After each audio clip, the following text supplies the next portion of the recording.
Welcome in. This is your live chat for this week's Rocket Mortgage Classic. It is, of course, presented by Jock Market. We'll talk plenty about them in just a second, but the next hour or so is your time. Whatever you want to talk about, if you want to talk about the weather, which I imagine many of you are going to want to talk about, if you want to talk about ownership, again, I imagine that's going to be a pretty popular topic of conversation. Go ahead, throw it in the chat. I will do the best that I absolutely can to get through as many of these questions as possible. If this is something you're interested in, you want to see another live chat, there's one this evening, 8:15 p.m. Eastern time on the Rick Run Good YouTube channel. That's the Jock Market Power Hour, all things Jock Market. It is very fun. It is very special. That'll be happening tonight. And then Friday, currently scheduled for 4 p.m., I think that's right, 4 p.m. Eastern time on Friday is the Cut Sweat Show. Of course, subject to change. Make sure that you are getting notified there. Let me jump into some of these questions. There was a question. I don't know why it's not appearing in my queue here, but I saw it earlier where it said, it was a very fair question. It said, Rick, you've talked about this place being bomb it for distance without regard for accuracy, but also the wet conditions requiring you to play out of the fairway. I'm confused, I believe is what the comment said. I don't have it handy. I'm confused too. So here's what I understand it as of, Wednesday, 3 p.m. Eastern time. This course in general is much less penal off the tee. There are trees out there, tree lined-ish, but they're not forests. And hitting it far and not being as accurate, I think, is the type of golfer that should benefit from this course over other courses. Now, from what I also understand, the course is wet. Course is soft. All the pressers that I've been listening to today, guys are reiterating, the same thing. I think they're going to get thunderstorms again this evening. There's a chance of rain in the forecast on Thursday. There's a chance that the PGA Tour says, hey, we're going to go preferred lies on Thursday, which means you can, if you're in the fairway, mark your ball, pick it up, clean it, and put it down. It's a huge advantage. So there's a lot of unknowns here. You can make the case that the strong guys, even if they are in the wet rough, that's an advantage. And if we play preferred lies, if we played at all, it might only be for one day. So I think I would still prefer bombier guys, but you might not see that come to fruition over the first round or so. Thoughts on Lebioda or Satoshi Kodaira for DFS, says Chris. Well, I'm probably on the Lebioda bandwagon, and all the tools that you see here, RickRunGood.com. Satoshi Kodaira was excellent last week, and he did his job for us, right? $6,500. I think he finished T32, T36. That's doing his job. This is not a great setup for Kodaira in theory, right? The places that he has had success last week at Travelers, where you don't have to be long off the tee, Hilton Head, where you don't have to be long off the tee. Lebioda, he's been playing well. I would argue he has been a bit reliant on the short game, and I'm zoomed in here, so I hope that you guys can see this a little bit better.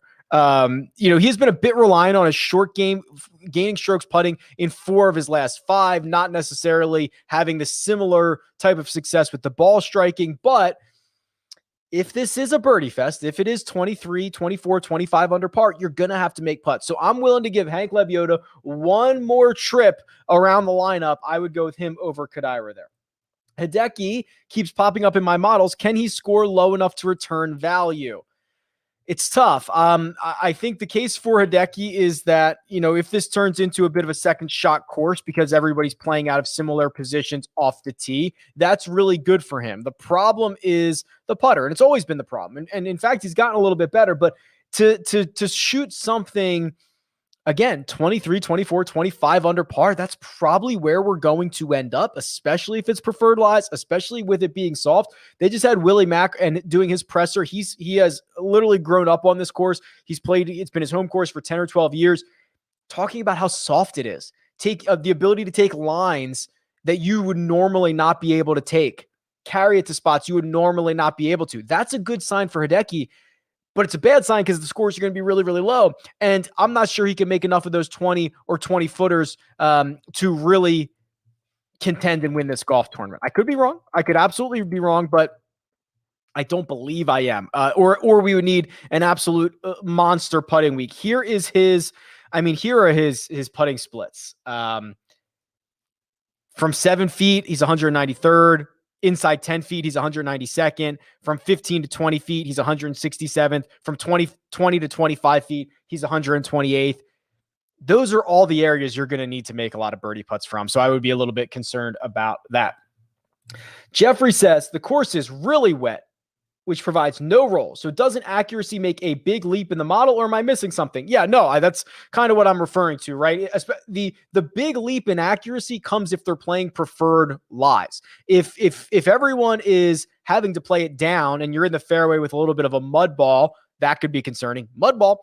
Also, if you are out of the wet rough, some of these guys that can move it like a Wolff or a Bryson, I'm not sure. It might actually be a bigger advantage for them that the course is wet. So I would really love to know, at least on Thursday, if they were going to play preferred lies. Your thoughts on the winning score being lower due to anticipated rainfall in the area. So this is one of those tricky ones, Jared. Some people say lower, meaning like 30 under par, and some will say lower, meaning 10 under par. So I don't know what your question is. I think scoring is going to be very good. This course does not offer much teeth, and the softness of it will allow for these guys to turn it into TrackMan golf. And what I mean by that is every single one of these guys knows how far they carry every single club, and the ability to just throw it on the TrackMan, hit it to your carry number, not worry about anything else. They're super dangerous. They can make a lot of birdies. Mike says, Rick running good. Hit the like button. Yeah, that's a good idea. Hit the like button. Wolff starting off core lineups. What do you think? Wow, Mike. I think that you are hopefully trying to take on a very high-risk core. That is my hope. If you are trying to make a safe core, I would be pretty worried about that, because the one event that we saw from Matthew Wolff, the U.S. Open, was absolutely phenomenal. It was everything that we saw from him for the most part of 2020 since he came on tour. It was absolutely excellent. Then he loses across the board at Travelers, and now he's a huge question mark. I don't know what version of Wolff we're going to get this week, and it's okay to invest back in on Matthew Wolff with the understanding that he is able to extract it out of the wet rough. He is able to kind of chop off large portions of these holes, but he's a very, very risky play. So, Mike, if you are looking for that in your core, you have found the right guy. Dan says, smash the like button. He is also very smart. Can we get a deep dive on Bramlett? He's been popping up in models for me. All right, well, let's see what type of model that you might be running for Joseph Bramlett to appear. I guess a ball striking one. So good signs. 4 out of the last 5, he has gained strokes in the ball striking category, and he hasn't been necessarily reliant on either off the tee or approach. And the putter is a huge problem. So he is basically like any other team no putt guy, Dan. He's someone who is probably going to have a lot of looks at birdie, and he's probably going to disappoint you often. But the one week that he does this, which is really only gaining 2.5 strokes putting over the course of 4 days, that's not an outrageous amount by any stretch of the imagination, he's going to finish inside the top 10. So you're just going to have to hope that this is a putting week for him. It's no different than any other, kind of team no putt guy. I'm liking some of the guys in the mid-tier. Hold on, I have to turn my ceiling fan on. 1 second. Okay, sorry. I can't sit here for the next hour and melt under these lights. All right.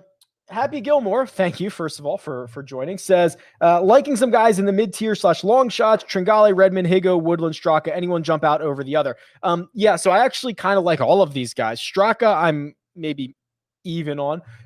Doc, I've got I always have a thing for Doc, and he's starting to turn it around, play a little bit better. The ones that I think are the most interesting, or I'll give you a little couple of nuggets here. I was a bit surprised when I dove into Cameron Tringale how many birdies he makes. I think he's 28th on the PGA Tour, 26th or something like that, in terms of birdie or better percentage this season. And if you then start to look at how that would compare to this field, he's probably top 10. Yeah, he's right here, 28th in birdie or better. So that was surprising to me. I think that's a good sign. Gary Woodland, I'm very much on record saying I believe he is starting to show signs of returning to his 2019 form, which I think is very good. The one guy that, and there's a question I believe coming up about who have I kind of warmed on or who have I kind of cooled on. I think Higgo's the guy that I'm warming on. I almost talked myself into this over the course of the bets and one and done video on Tuesday, because I think there's a really difficult task to try to figure out what type of player he is only 4 starts in. And I think you could make a case for this being a really, really good stretch of 4 starts for him. So finishes 64th at the PGA Championship, wins the Palmetto Championship. Awesome start. Misses the cut at both the US Open and the Travelers, but he missed the cut in both of them by 1 shot. Also, in both of them, he gained strokes ball striking, gained strokes both off the tee, gained strokes on approach. This could be a completely different story. You know, if he makes the cut on the number, 1 shot, makes the cut on the number, finishes 45th in both of these events, which is not an outrageous ask. We saw what Abraham Answer did to go from making the cut on the number to finishing 3rd last week. We would then have a 4 event stretch of saying 64th at the PGA Championship, a win, 45th at the US Open, 45th at Travelers, and he hasn't missed a cut yet. That would be a very strong case, and everyone would be on Garrick Higgo. So I think we still don't know what he is, but there's a really strong chance that he is even better than what we have seen recently. I don't know yet, but I think that's an argument you could make. For the last 2 years, guys like Cam Champ have been... Oh, okay. The past 2 years for guys like Cam Champ who have had 2 good putting events, but an awful putter in general, would you lean to maybe give them a shot here, or is it too risky because he's a bad putter? The problem is what you just described is the problem, right? You just don't know when these weeks are going to happen. You know, the last good putting week he had was Zozo. He has not gained I'm sorry, I missed one. Valero, he gained 2.5 strokes putting. He has gained strokes putting once this calendar year. I don't know why I just assume it's not going to happen, right? Because 1 out of every 15 starts, he might find an okay putter. And unfortunately, it is so bad that he plays himself out of every single golf tournament. And the other problem is he's not a very good iron player either. I think it's incredibly risky. I think you are almost asking to take a 1 in 16 shot on that. Have any low 7s or 6K guys grown on you? Asks Hank Hill. Hello, Hank Hill. Let's take a peek. Low 7K or $6,000 players. Oh boy. So Mito Pereira got added to this field. If you are not familiar with him, you should start to get very familiar with him. He is coming from the Korn Ferry Tour. He just got his Battlefield promotion, which means he's won 3 times on the Korn Ferry this season. Both of them, he's had 2 wins in his last 2 starts. In his last 6 starts, he has 5 top 10 finishes. If you look at his Korn Ferry stats, which are certainly not complete or as advanced as the PGA Tour, he does better in the ball striking categories like the approach, the greens and regulation, stuff like that. Seems to be a decent putter. So now that he has his tour card, making his PGA Tour debut this week, feeling good, playing well, he's someone that I would not mind plugging in. Peter Uline got added to this field late, 6,900. Seamus Power got added to this field late, although he's at 7,500. Those are 3 guys that I would be interested in. The 6K range I find incredibly ugly. I don't think that we have last week we had Satoshi Kodaira, who was easily mispriced, and it was a course that fit well for him. The couple weeks before that, we've had Vincent Whaley and things of that nature. I'm not sure there is such an obvious choice this time around. I think you can make the case that Chris Baker at 6,300 is at least interesting because he finished 26th at the US Open, 60th at the Palmetto, has made the cut here in his only trip. If you're willing to go that low, that is probably the lowest that I would go. In a birdie fest this week, wouldn't it be better to look at birdie or better percentage as opposed to strokes gained putting? For example, Hideki is 135th in strokes gained putting, but 6th in birdie or better over his last 24 rounds. Yeah, it's a great, astute observation. I think there's a lot of different ways to get it done. And if we want to look at birdie or better, we can certainly do that. I can go to the custom model here. Let's pull up, let's do it. Let's do last 24 rounds, and let's just put it all on birdie or better. Put it all on birdie or better. And let's see the types of names that pop up here. Yeah, Kokrak's on the list. Rafael Campos, Patton Kizzire, Seamus Power there as well. Brandt Snedeker, Hideki Matsuyama. So certainly don't mind that. Certainly don't mind that one single bit. Hey, Rick, hope all is well. Thank you. Trying to figure out the Holy Grail. Can you take a look at Sepp or Stewart? Let's do Sepp because he seemingly is, for the first time in a long time, we've got questions on Sepp Straka. So let me look at Strep here, or Strep. Sepp. 3 missed cuts in a row and a 10th place finish last week at the Travelers Championship. Good news is gained a bunch of strokes on approach, gained with the putter. He is not a very good iron player. We could argue that this is an outlier, although maybe he found something. I would lean more towards the outlier, and that 5.3 strokes gained on approach is probably not repeatable for him. So that's probably the way that I would go, unless you're just hoping he found something and maybe he can continue it this week. I mentioned that this is brought to you by Jock Market. If you have not played Jock Market, it is stock market DFS. We are giving away free money tonight, Wednesday night, 8:15 p.m. Eastern time. Jock Market Power Hour live right here, same spot you're at right now.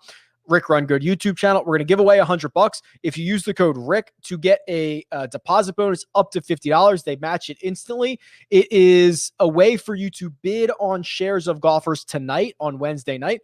And then once those shares are allocated to you around 9 p.m. Eastern time tonight, you have these shares of golfers. And then depending on how they finish, that is going to correlate to the payout. So for example, Kramer Hickok sold last Wednesday at $2.16 a share. He finished second, which got him $20 a share, which means if you had 1 share of Kramer Hickok, you profited $17.84. If you had 10 shares of him, you profited $178.40. It's a really unique, different way to play fantasy. It is fun. It seems to be growing like a weed. A lot more people seem to be playing week in and week out. And the fact that it gives you something to do over the course of the actual tournament, I think is pretty cool. Pretty slick. Mark Leishman sold for $4 last week. He finished at 18. Harris English sold for $7, finished at 25. Who else? Bryce Garnett, $2.92, finished at $12. So lots of value out there. Use the code Rick, and we will see you tonight at 8:15 p.m. Eastern time. Oh, Brendan says, hey, Rick, hope you're having a good day. I hope you're having a good day. Can you tell me who you'd prefer between Cam Davis and Hank Lebioda? I really love Cam Davis, just in general, but I think the answer to that is Hank Lebioda for this week. I'm giving Lebioda one more crack. Davis on paper, this is a good spot for him, but Lebioda for at least the last 5 weeks, we've seen it. So I think you have to give the nod to him. Alfredo Sauce says, what's up with Kyle Stanley? I'm worried about his putter, but he's making a lot of cuts. Alfredo Sauce, you could have sent this same exact message at literally any moment in the last 5 years, and it would have been relevant because you are always worried about the putter, and he is always making lots of cuts. That is exactly who Kyle Stanley is. So let's pull him up. I'm not sure I have much more of a take on it than that. Kyle Stanley is one of the true pioneers of Team No Putt. He is consistently one of the best iron players that we have, and he is consistently one of the worst putters that we have.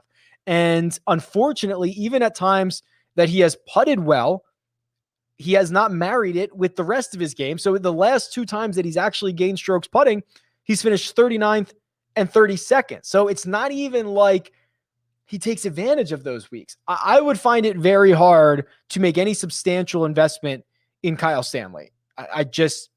We know what he is. And unfortunately, I would almost rather go for unknown entities at this point. What do you think about Chez Reavie? Let's check it out. He is, I believe, gaining strokes on approach pretty consistently these days. Let's take a look. Yeah, last 3 have been really, really good.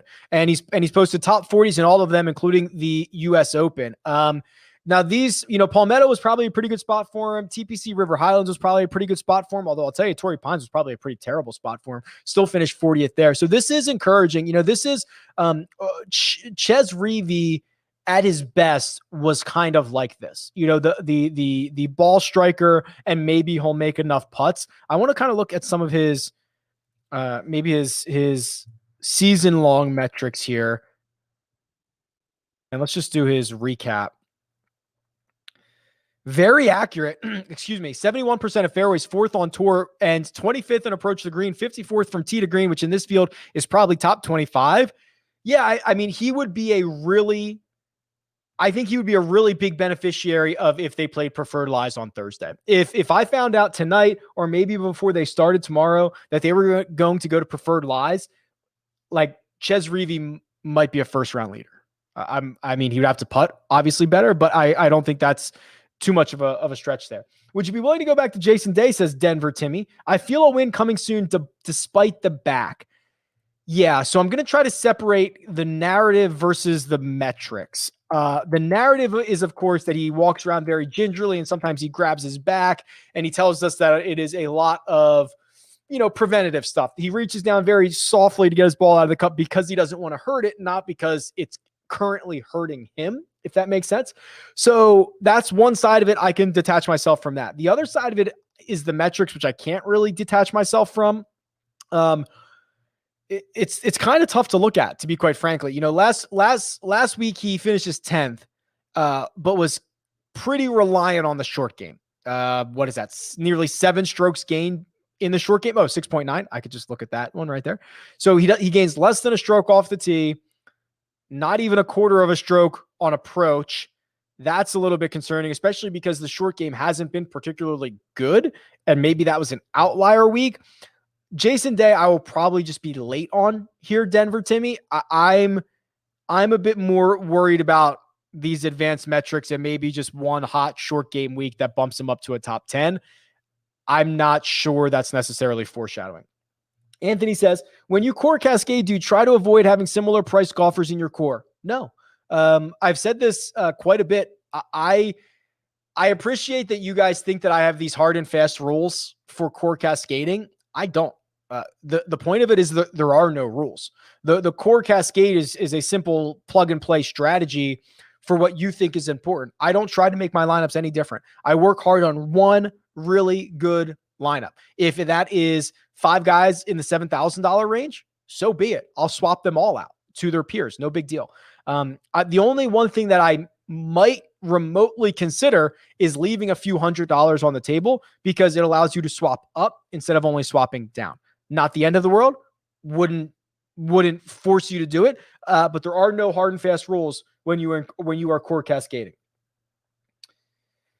Biggie Ball says, hey, Rick, I've been thinking if we take your earlier assumption that this course will reward guys who hit it long but not straight, are good with their irons, is that not Phil? So yeah, so and again, my assumption is it's kind of a nuanced take, right? So my assumption is kind of that this course will reward guys who hit it long but not straight. But really, I just mean they are likely the beneficiaries, the biggest beneficiaries. Maybe it's a 10% boost. Maybe it's a 15% boost. Maybe it's an 80% boost. I'm not sure. I just think they are probably the bigger beneficiaries because their weakness is not putting them in a situation where they have to punch out or they're hitting it into the water or they're hitting it OB or they're hitting it into super thick rough in areas that other guys aren't. So there's not as much penalty. So it might only be a half a shot around and you might not see it over the course. But if you're asking about Phil, he is certainly long enough. We saw that at the PGA Championship. He has certainly improved his irons. I mean, even in this stretch of golf where he hasn't played well, I mean, US Open and Traveler 62nd, 61st, he has still been in an upward trajectory or still in a good spot with his irons. He has gained strokes on approach all but 3 times dating back to this calendar year. Yeah, 2021. So a really good turn for Phil. And I do think that he is playing better than these last 3 results would indicate. One really poor putting week. The irons have cooled off a little bit, but there's a longer stretch that tells us he's been better. I wouldn't mind that.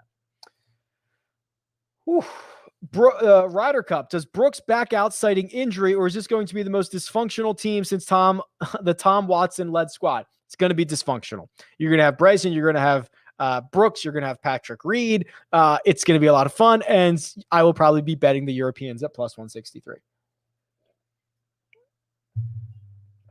Drew says, Rick, can you give your thoughts on Jimmy Walker? Ooh, Jimmy Walker and thoughts usually do not go together, but I will offer my thoughts for you. So I'm not sure. This is pretty ugly. So the question is, he played well that one start and then sucked. I'd argue he didn't play well for a long time, played well, and then sucked. This sixth place finish at the Memorial, a complete and total outlier. He gained strokes, a ton of them, ball striking. He was almost a zero putter. He lost 1.6. There is nothing remotely close to that for the last year plus for Jimmy Walker. So I could not conceivably endorse this in any way. Was wondering if you'd be able to do a deep dive on Willett. Sure. I don't see why that would be much of a problem. That's what I'm here for. Danny Willett. Let's see what we've got. 26 at the Memorial, lost strokes off the tee. Ooh, I'm a little bit worried about this. Pretty reliant on the short game around the green, 4 straight, while losing in ball striking in 4 of 5. We don't have the Zurich Classic numbers, but they finished 8th. We don't have the Punta Cana numbers, but he's finished 8th there. Ugh. Man, I wish this was a more complete picture. I don't think it's one that invokes a ton of confidence. His best weeks are ones where he's really relying on the short game. And most weeks he's a loser with his irons. And if he's lucky, he's a 0 or somewhat close to it off the tee. I'm worried about this. Let me look at his profile real quick. Does he make like a ton of birdies or anything? I doubt that. 72nd in birdie average. Let's go to scoring. I want to see the full picture here. I mean, par 5s, he plays pretty well. 20th in par 5 birdie or better. I mean, he's 73rd in birdie or better, which is probably one of his better stats. And in this field, he's probably 40th. Man, I can't. I don't think I can get there on Danny Willett. I wish I could. Oh, look at this. Wow, much appreciated. Jay-Z, the one and only, literally taking time out of the recording studio. Wow, I appreciate that. Every Wednesday, you find the time, you're dropping sick beats, you come over here, you check in the chat, and I appreciate that. Tell me something good about Scott Brown. Oh, man. I would hate to disappoint Hove. I would hate to disappoint the guy. So I'm not sure what I'm going to have to make a stretch on here about. I guess the good news, Jay, is that he hasn't missed 5 cuts in a row. He's only missed 4 out of 5. I guess I could say he gained 0.02 strokes putting at the Charles Schwab Challenge. I'm trying, Jay. I'm trying to give you something good here. I'm not sure. Don't hold it against me. Hold it against Scott Brown. Scott Brown's got 99 problems, and putting is definitely one of them. I've got a core of 7K guys I like. Would you rather have Webb Simpson and Sung Jae or Hideki and Kokrak? Wow. So I think I like Webb better than Kokrak, or excuse me, Webb better than Hideki by a hair, but I think I like Kokrak better than Sung Jae by a lot. So I think you have to go with Hideki and Kokrak. Good luck. Is Bubba Watson not getting enough love this week? We can talk about ownership. Well, we're 28 minutes in and we haven't even considered ownership. There hasn't been an ownership question yet. What's happening? 80s guy. Where's Bub? Here he is. I am at 3.6%. I think a lot of people saw him, quote, vomit all over himself on Sunday, end quote, and do not necessarily want to go back to that position. He had the lead with, 7 holes to go, finished 19th because he played his final 5 or 6 at 6 or 7 over. It's pretty ugly. I think it's a nice contrarian play. You just kind of hope he holds on Sunday if he's in contention. I'm not as confident, but he is 3.6% owned. Is Matthew Wolff 4 times as likely to win this golf tournament? No. Hey, Rick, any tips on how to decide to fade chalk? Being contrarian and fading highly owned Kokrak types with good stats haven't been great for me. So we can talk about that. I think you really do have to pick your spots on some of the contrarian things. So, Kokrak, I think, is going to be pretty hard to avoid at 22% just because the guys around him are a little iffy and you can kind of differentiate in other spots. For example, Cameron Tringale, I'd feel much better pivoting off of a 16% owned Cameron Tringale and a 15% owned Sepp Straka than I would maybe about a 22% owned Jason Kokrak. So I just think you have to pick your spots here a little bit. It's not like you have to fade all chalk. You just have to kind of fade I like to do it by guys in similar price ranges that I think that I can pivot off of or feel more comfortable pivoting off of. That's usually the way that I do it. But yeah, these guys are chalk for a reason, unfortunately. This is so strange. So first of all, is this like a bot comment? It says how to find Gordon Ramsay YouTube. Alexa. Oh no. I was going to say that out loud and it was going to trigger everything. I'm not going to say that. If I say that, Alexa will do what it says. However, I've been watching a lot of Gordon Ramsay on YouTube these days. His, that Kitchen Nightmare show is incredible and it's been going on for so long. And then we started watching Bar Rescue. I mean, it's a whole thing, but I think I almost tried to get tricked into saying that trigger word, that then the girl would, pop up and show me Gordon Ramsay on YouTube. Two comparisons. Kisner versus Higgo, Mav versus Cam Davis. Probably Higgo and probably Cam. Take a flyer on Benyon. Oh, let's look at Benyon. First of all, he's got that early tee time again. I know he hates that. Like literally the first tee time out, I think, for 4 out of the last 8 weeks. Let's see where he's at, because when we looked him up a couple of weeks ago, it was really, really ugly. Okay, getting a little bit better. So the problem, Benyon's problem has always been the putter's been horrendous, but the ball striking was better. Then he went through the stretch where the ball striking was horrendous and the putter was horrendous and he was horrendous. But the last 2 starts, maybe this is signs of an improvement. Each of his last 2, he's gained strokes off the tee, he's gained strokes on approach. Putter's still bad, no problems there. Maybe too early to tell, Sheer Dog, but let's keep an eye on it. Was Kramer Hickok showing it to Travelers completely out of the blue, or was it pre-tourney data to suggest he was ready for a breakout? This is a pretty good question, and it's a pretty good way to go back and look at this. I imagine if Kramer Hickok was on your short list last week, you might need to reconsider some of your metrics, I think. And it happens. Golf happens. Golf is very weird. He gained 7.5 strokes on approach, which is by far the best putting week of his career. Almost doubled, right? Almost doubled it. No one's going to be able to predict that. No one is ever going to expect you to predict something like that. He literally rolled in everything. The one thing that he did tap into, which he's actually pretty good at, is the driver. He gained 4.3 off the tee, which is only his 3rd best driving week ever. But you can see he has a lot of these where he gains 2.5, 3, 3.5, kind of 4-ish type strokes off the tee. So that would be much more of what we expect, but no one would have ever predicted that Kramer Hickok was going to have by far his best putting week ever. Hey, Rick, thanks for the sweat last week. We thought we had him in the first half. Yeah, didn't we? I was wondering if you could do a deep dive on Austin Eckroat. I'm not sure how much data we have on Eckroat. Let's see. And I say we, which I guess is me and my wife in this situation. 12 rounds. Good news.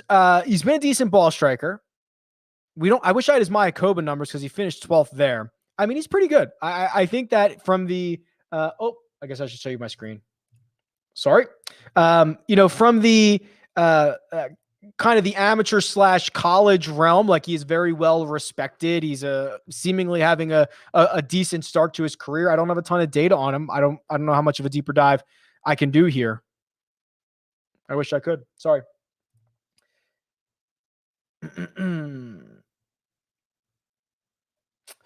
Ooh, Rick looking thick today. That's right. I am. Don't you forget it. Deep dive on Harry Higgs for Thick Nation. All right, from one thick boy to another. Harry Higgs, let's see what he's got. I could unbutton I can't unbutton any further. So Harry and I are very much connected. Ooh, Harry. Harry's game might be looking a lot like mine too. This is pretty ugly. Oh boy. I'm looking for a positive here. Gained across the board at the PGA Championship, but everything around that has been pretty horrendous. It's not a great sign. Actually, this is kind of a really concerning sign because he had a stretch from Sony to Honda where he gained strokes on approach in every single one of those. That was 8 straight to Valero, 8 straight. That's great. When you then turn around and lose 7 at Heritage, 4, 1, you gain 1, you lose again, you lose 7 again, you lose 1 again. that makes me think he's lost something. He kind of had this little stretch of really solid play. Now he's in a horrible stretch.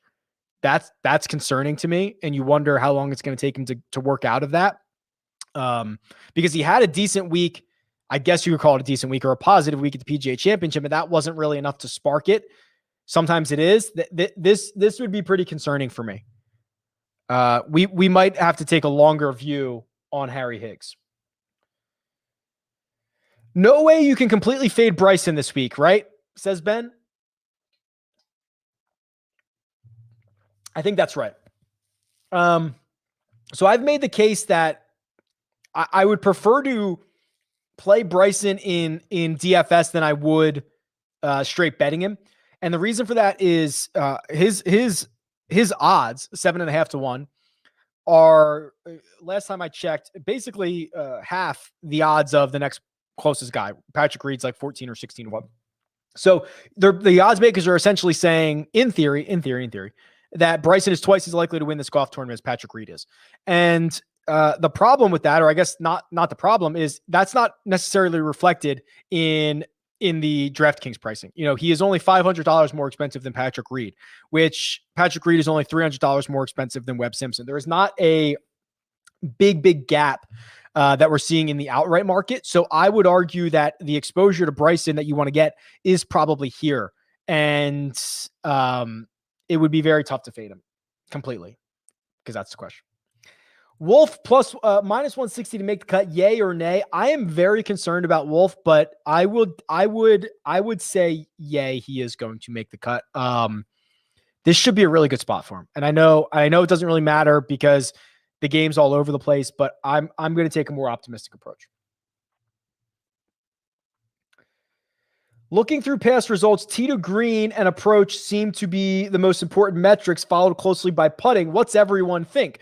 Well, I ran the model. Now you have to remember this is only 2 years worth of data. So you are going to see some extremes, right? So the extremes basically say, we can throw out strokes gained total out of this, but the extremes basically say that the important stats are approach, putting, tee to green, then birdie or better, then around the green. Again, we only have 2 years worth of data. So these are very, very volatile, but it kind of makes sense. Birdie fests, there's a couple of different ways to get there, but birdie fests, strokes gained approach, giving yourself as many looks from 20 to 25 feet and then rolling them in, strokes gained putting, very, very important.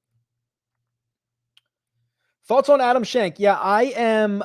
He's probably the lowest I was willing to go. $6,500 seems to be making more cuts. I will have exposure to Adam Schenk. Love the show. Thank you. I have a one and done dilemma. I'm sitting 10th and debating between Kokrak, Bryson, or Reed. Would it be better to hold back Bryson and Reed for one of the final events? Yes, you should probably just play Kokrak here because he's going to be very popular, but you're in 10th, so you can front run a little bit. And as we get towards the end of the year, those playoff events are going to be incredibly valuable. I don't know when your season goes to, but I would probably hold Bryson and Reed. Dart Thrower says, smash the like. That's a very good idea. Rick, your any 5 golfers from a couple of weeks ago worked out. What would your any 5 be? I forget how we did this. Is this, I just pick any 5 golfers? I don't care about ownership or price or anything. Is that, or do I care about any of that? I don't remember. Okay. Let's just start with Bryson and Kokrak. We'll start there. I'm probably more bullish on Webb Simpson than most. I'm probably bullish on Gary Woodland more than most. I'm probably bullish on Seamus more than most. And Mito Pereira. I'm not sure if that's exactly what you were looking for, but those are guys that I'm certainly, and Higgo, that was more than 5, that I'm probably just much more bullish on than a lot of others.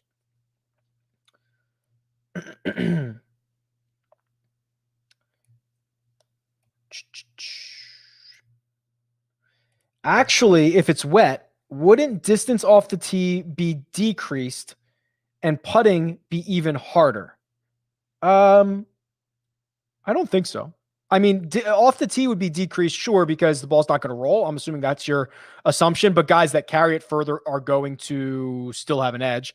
And then putting would be easier right? Because greens are going to be slower, and usually slower greens, guys can just take cracks at it. So no, I don't agree with that. Thoughts on Seamus Power? So yeah, I kind of there was a lot of questions about Power. I skipped over a lot of them. I'm a big fan of Power, Mito, and Peter Uline, the three guys that got added late. The fact that they got added late, I thought it was amazing because most people aren't going to realize that they got added late. I love the Corn Fairy guys. Seamus is maybe I shouldn't be admitting this in public. Often in my core lineups, he is. Let's just look him up. I can't believe we're going to do this. We're going to do the Seamus Power thing. Let's just do it. I have him. Oh, you know what? He got added late. Let me do this. There we go. Seamus. Look at this. Look at this beauty. Last 4, boom. Gaining strokes on approach. Last 5, if you go back, and because these 2 we don't have data for. Tee to green, beautiful. Around the green, just fine. Off the tee, whatever. Putting, turning around. I love Seamus Power. Let's go. Let's go.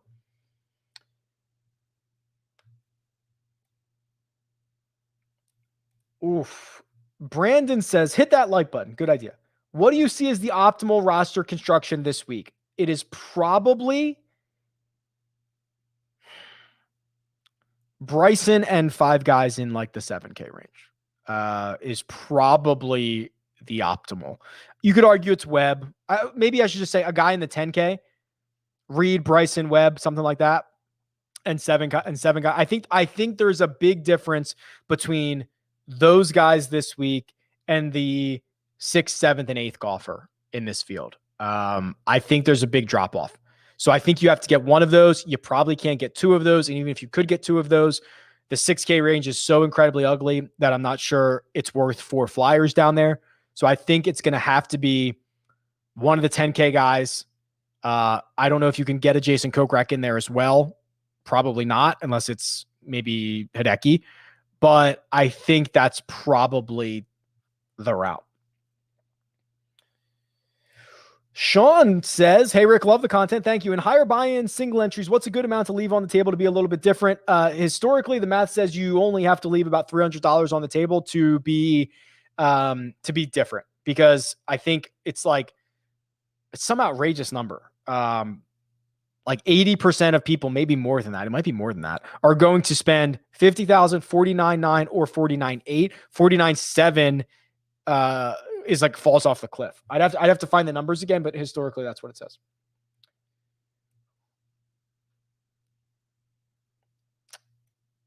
This is a pretty good question. Can you compare the form of Bryson and Hideki going into the Rocket Mortgage the last couple of years? Sure.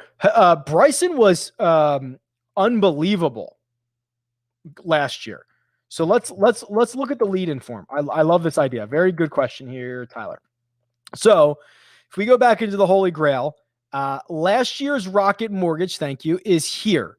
Okay. So remember, this was the restart. So here was the restart. Bryson was 25-1 at the Charles Schwab Challenge, finished 3rd.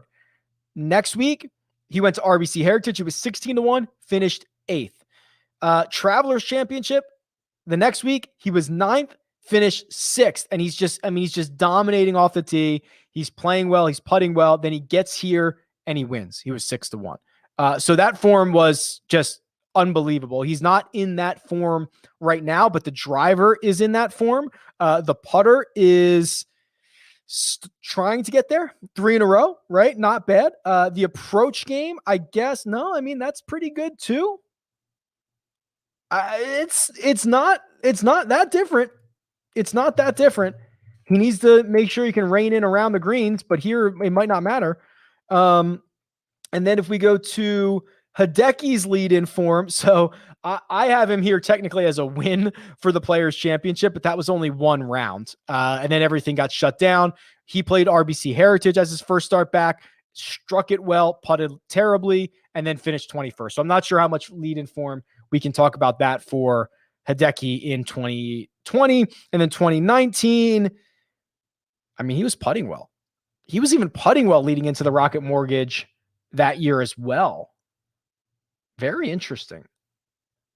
I think Bryson's closer to his 2020 form than Hideki is to his 2019 form. What was the combined salary of last year's optimal lineup? Would love to see this in the weekly preview show so I know how much salary to consider leaving on the table. Good question. So you could always, I guess I could figure this out, but you could always kind of try to figure this out yourself. So if you go to the fantasy scoring, if you go to Rocket Mortgage, if we just look at the 2020 year, and if we sort by DraftKings points, I'm not going to do the math, but the top 6 you might have been able to put into a lineup. So Bryson, yeah, because Matthew Wolff was 6,800. So it probably would have been Bryson, Wolff, Kisner, Armour, Hadwin, Straka. The top 6 probably would have been able to fit. I'm trying to do the math in my head. I imagine you would have been able to fit those guys. So that would have been, I'll just do it. I've come this far. Why stop now? 11,700 plus 6,800 plus 7,700 plus 6,900 plus 8,200 plus 6,700. It would have been $48,000 even would have been the optimal lineup last year. It's dry here in Detroit with very little rain coming. That is contradictory to literally everybody else in Detroit of what they're saying. It's poured literally every other day. I don't know. The guys at the course are literally talking about how saturated it is. Last time I checked, there was storms in the forecast for this evening. I clicked the weather station closest to Detroit Golf Club. Jim, I don't know. I'm not there. You're there, but I don't know. Hey, Rick, love the show. Thanks, Philly Fingers. Should Bryson's implosion at the U.S. Open lead us to believe that he will inevitably take on more and more risk when he's not in the lead? For sure. Yeah.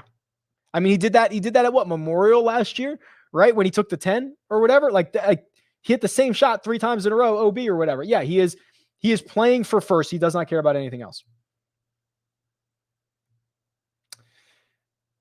What is a projected high ownership for the mid to low 7Ks? So I'll just sort by projected ownership here. Sepp Straka is, to me, going to be the highest owned golfer in the $7,000 range, which is absolutely crazy, 15%. Doc Redman, about 12 or 13. Cam Davis, 9.9. Maverick nearly kind of in the same spot.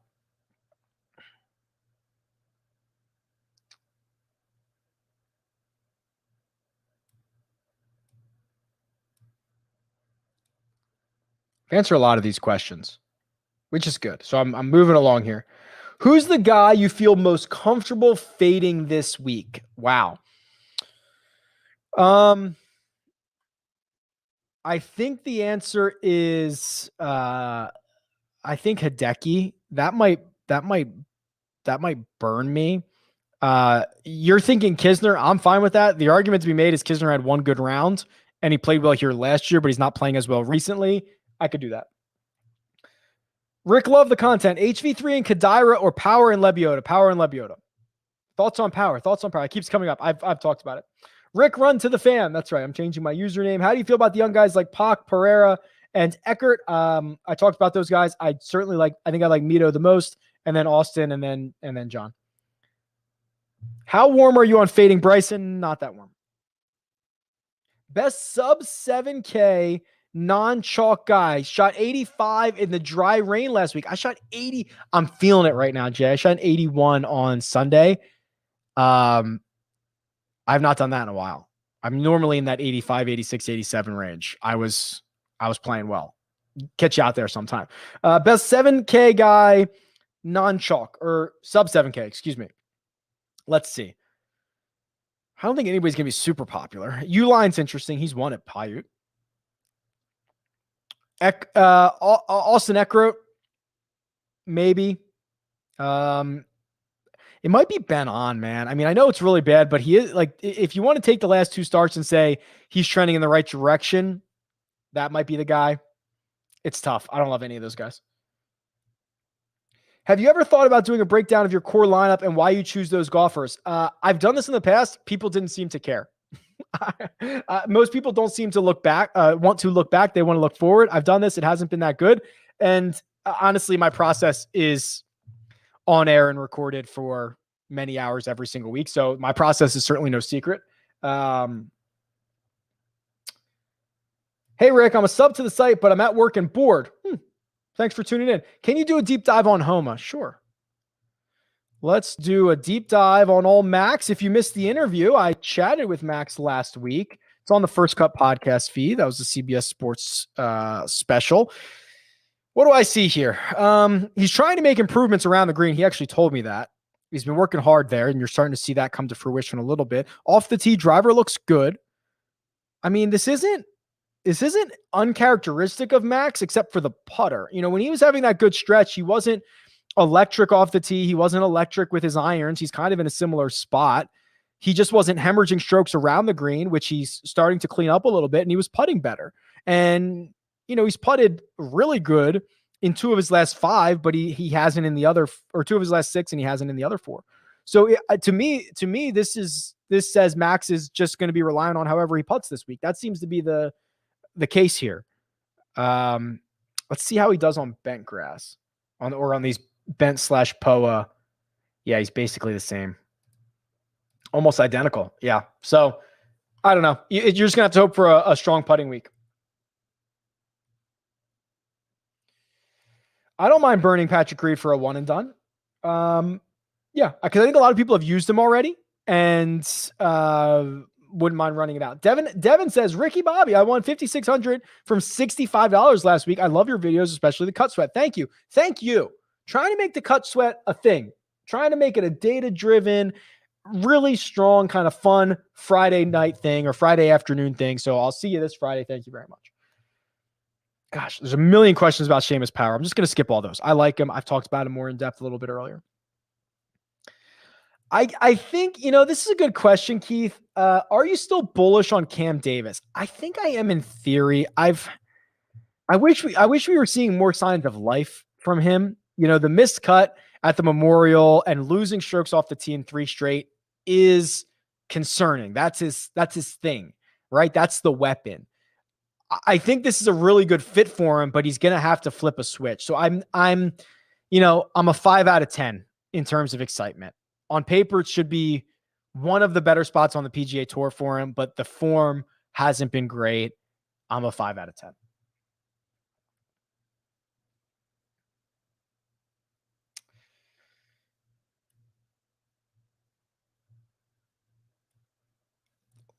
I cannot believe how many Seamus Power questions there are. I'm going to keep going here. I would much rather have Doc than Sepp Straka. That's the question here. Looking for a contrarian flyer. I don't believe Sepp is going to be a contrarian flyer. I have him around 16%. That might be crazy, but people are losing their freaking minds this week over Sepp Straka. Any chance Bryson runs away with this? There's a chance Bryson runs away with this every single week. He's literally on another level. I'm not kidding. I mean, go watch him in person. It's when your peers start standing around you and watching what you're doing, that's a really good sign. And when he puts it all together, he's going to win by a lot. We saw it at Winged Foot. He's just got to put it all together. And even his bad weeks. I mean, even like I thought he played pretty poorly last week at Travelers. I watched because he was in feature groups. I probably saw every single shot he hit. It was he left so many strokes out there. So many strokes. And he was still in the top 10 after 3 rounds. I think he finished 19th or 16th or something like that. I mean, I thought he played horrible. Finished inside the top 20. 1 and done this week. Final week is the British Open. We call that the Open Championship. I have Bryson, Reed, Kokrak, Decky. Oh, so you have like 3 weeks left. So you should probably, well, who do you have left for the Open Championship would be my question. If you have somebody good left for that, you have to burn Bryson here, I think. If you only have 3 weeks left, or yeah. I think you have to burn Bryson.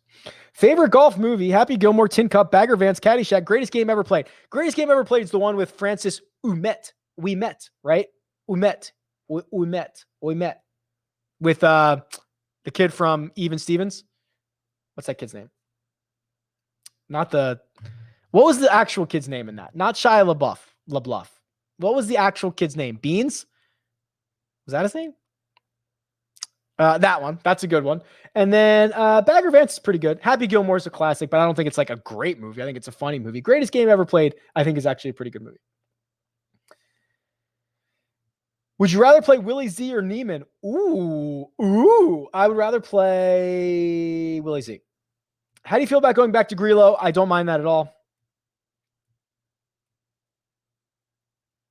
It's difficult to make a stars and scrubs lineup. You're darn right it is. Is it wiser to balance it out and stay? Yeah. So again, I think it's one guy at the top. I would argue that you want to have one guy, Jason Kokrak or above.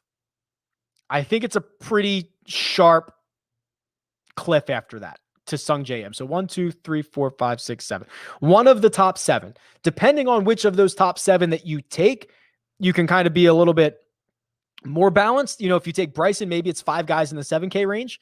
If you take Kokrak, maybe you can get a guy, maybe you can get Higgo or Homa or Tringale, or whoever you want in the 8K range, and then go down to the 7. But I think you have to have one of those 7.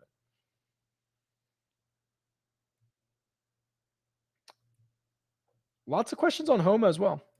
What's up, Rick? If they play lift, clean, and place, who benefits the most? Guys that hit fairways. Huge benefit. Huge benefit to the guys that hit the fairway.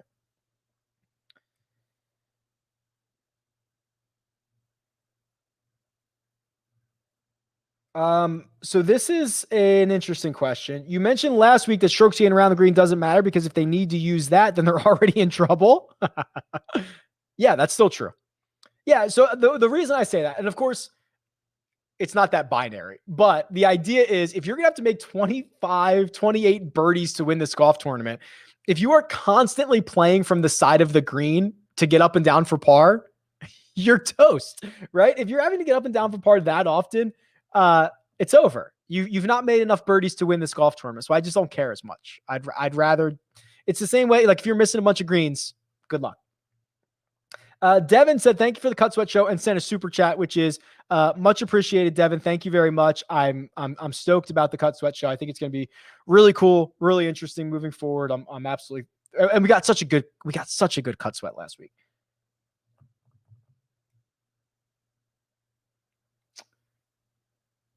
Ooh, don't spam about stocks. We can talk about them. Just don't spam it. Do you think the score will be in the 20s? I do. Yeah, I mean, there's no reason not to, right? I mean, the first 2 years, it was 23 and 25. The only thing is with how wet it's been, they haven't been able to cut the rough. So the rough might be a little bit thicker, but if you offset that with soft greens, these guys shred soft greens. They shred them. In what order would you take Kisner, Homa, Sungjae, Redmond, Mav, McNeely? Probably Sungjae, Doc, Homa, Mav, Kisner.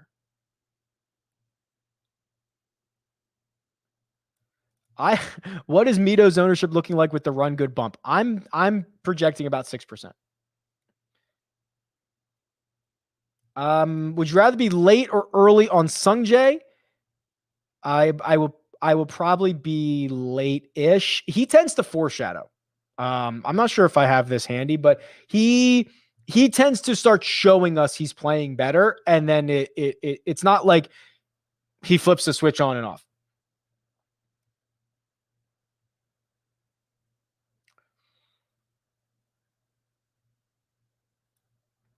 How do I quit my finance job and work for you? Well, first, step 1, quit. Step 2, I guess we'd have to be hiring. So maybe don't quit. Maybe keep your job. And then maybe when I hire, I don't know if I'll ever hire. I guess I kind of will. I don't know. We'll see.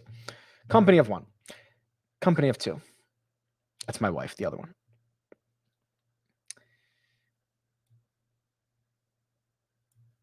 Hey, Rick, thanks for what you provide to us mere mortals. No problem, Steve. Could you highlight the top 5 putters in this field? Sure. How would you like to do it? Let's get freaky. Let's do, let's go to the model. I think I have the last 24 rounds in here. Let's just sort by strokes gained putting. Troy Merritt, believe it or not, in the last 24 rounds, number 1. Vaughn Taylor, number 2. Cheston Hadley, 3. Kokrak, 4. Rain Gibson, 5. You want to go a little bit longer than that? You want to go a little bit longer term? Maybe call it 64 rounds. Let's see what we got. Give this a little resort action. Kisner, no surprise there. Todd, Higgo. Higgo doesn't have as many rounds, though. Keep that in mind. Patrick Reed, Bryce Garnett, and then the old Weber. Those are your putters. Let's go. Yeah, I got it. My wife's giving me the signal that we're over time. I got it. I'm going to need to know when I can load up of shares of RRG down the road. Yeah, let's maybe we'll go public at some point. That'd be cool, right? I don't know. It might be bad. We're in overtime. I know it's lunchtime. I'm gonna wrap up soon. I just have a couple more questions here. How do you equate course history to recent form and tie in the key stats of each golfer 1/3 each, depending on how many stats you use? Ooh. I got to tell you, I'm more of a recent form guy than course history guy. And I'm also more of a course fit guy than I am course history guy. I think the idea of skill sets, especially for those who don't have it, like guys who don't have course history shouldn't be punished from the course history conversation. So I like course fit, which is why when I look at the course key stats and I'm like, oh, okay, here are the types of golfers that should play well. Then I go down and say, okay, who's playing well right now in those stats, whether they have course history or not. That to me is the more optimal way to do it.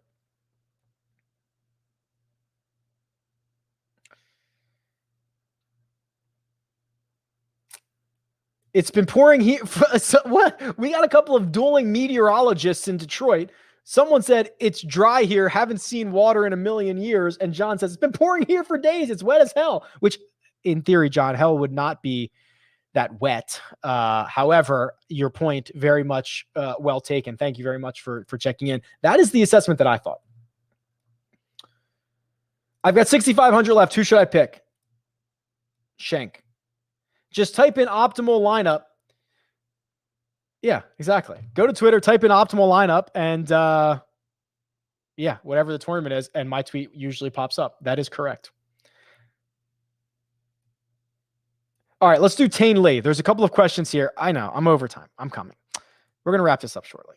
Tane Lee. Do I have data on him? Because the tour sends over data differently for these guys. Okay, so here's what I've got. 12 rounds. It's fine, right? 3 made cuts. The last time we saw him, he played well. He was actually in the lead for a while, right? Before he finished 14th. I'm lukewarm on him. 6 out of 10.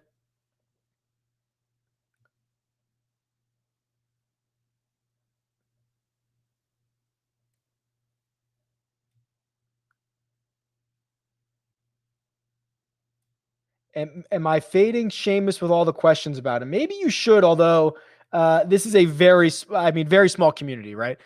People who are in the know watching these shows are the tiny percentage of the people who are going to be entering lineups. So I don't think you have to worry about that. All right, couple more.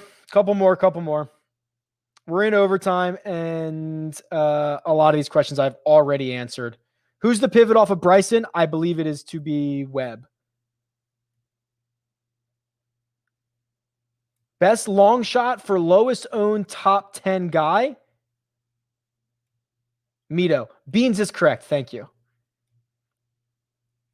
How do you figure out the order of alternates getting into the field? It is on the PGA Tour's field page, and Rob Bolton usually tweets them out. Who are the best 3 Korn Ferry Tour guys this week? Mito Pereira, Seamus Power, and blanking on his name, Peter Uline. Do you think we'll see Higgo show up? Yes. Rick, don't upset the missus. I know. Thanks for zooming in on for the grandpas. No problem. I think I'm at the end now. I didn't want to go through. I didn't want to not get to the end. All right, I'm at the end. All right. Thank you very much. This has been your live chat for this week's Rocket Mortgage. There's another live chat tonight. There is a cut sweat on Friday. I assume you guys are going to join me for all of that because it would be much appreciated. It is now lunchtime here on the West Coast, so that's what we are going to do, and I'll talk to you guys soon. Good luck later.